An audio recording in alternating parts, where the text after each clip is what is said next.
Hi again. Today I'm going to be talking to you about a structure that seems to be a little bit harder for the students in IELTS writing test 2, in essays. But frankly speaking, just being able to use this structure inside your sentences is quite easy. But first of all, you should know how to use them inside your sentence. In order to, so as to, and alternatively, you are able to use in order that or so that.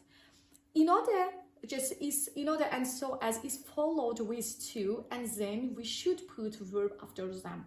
Generally speaking, in order is conjunction, it's subordinating conjunction. And we use in order and so as to if we have a purpose of our action. If we want to express a purpose in our action, we should use in order so as to. So guys, let's have a look at the examples. He had to work full-time.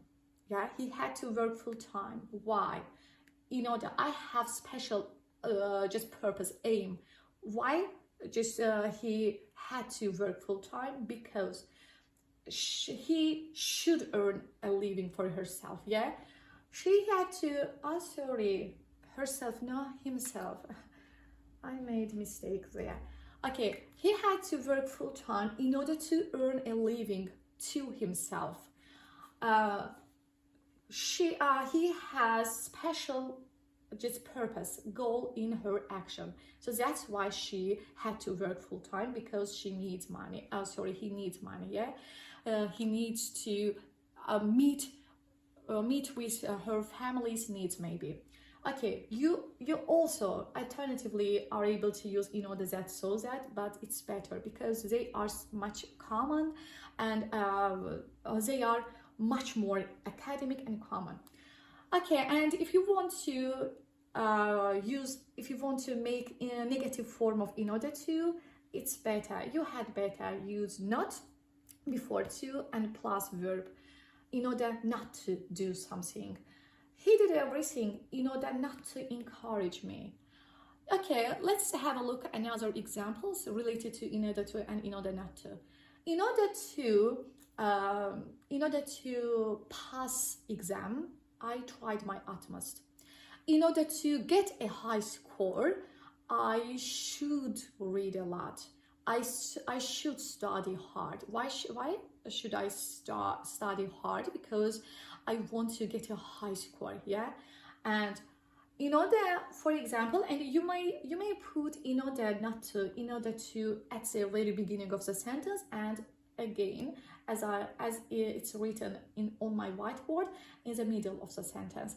Okay, in order to encourage my students, I try my utmost.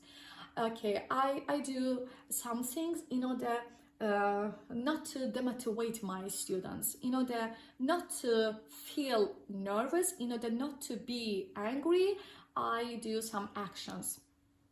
And we have another structure, in order for. Now let's have a look at how to use it in the sentence. In order for is used in order to emphasize other people's goals, ambitions, purposes in their actions. In order for is also academic structure that it is better. You had better use them in your writings and in your speakings, in your speech. But never ever confuse it with in order to. Both of them are academic structures, but you shouldn't just confuse them because they are quite different. In order for, after in order for, we should use something or someone.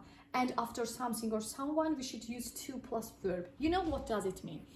We used in order to, for expressing our purposes, yeah?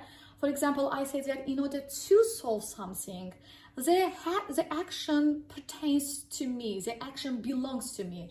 But in order for, the purpose doesn't belong to me. It doesn't refer to me, you know? It refers to other people's purposes and actions.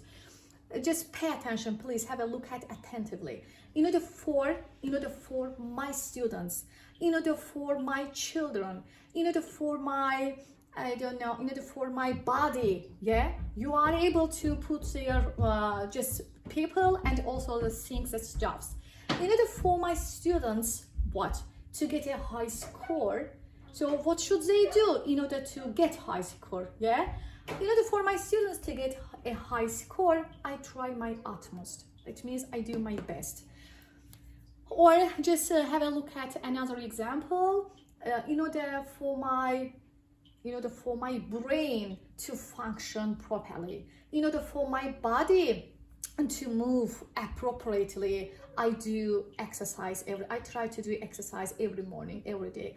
Or in order for my students, in order for my daughter, in order for my son to grow up well behaved. Okay, so you understood that, you realize that this is not the same thing with in order for pertains to other people's. Okay, let me explain to you. So if I wish someone to do something, in that case I use in order for. But if I speak about myself, or if I speak about my friend, for example, I say that she tries her utmost in order to do blah blah. Okay, and again, if you want to make a negative form of in order for plus something or someone, plus not, plus to, and plus verb. In order for her students, or again, in order for my students not to be nervous, in order for my children not to be demotivated, in order for my body not to, or again, in order for my brain not to feel anxious, okay, not to be anxious. She always tries new methods, okay?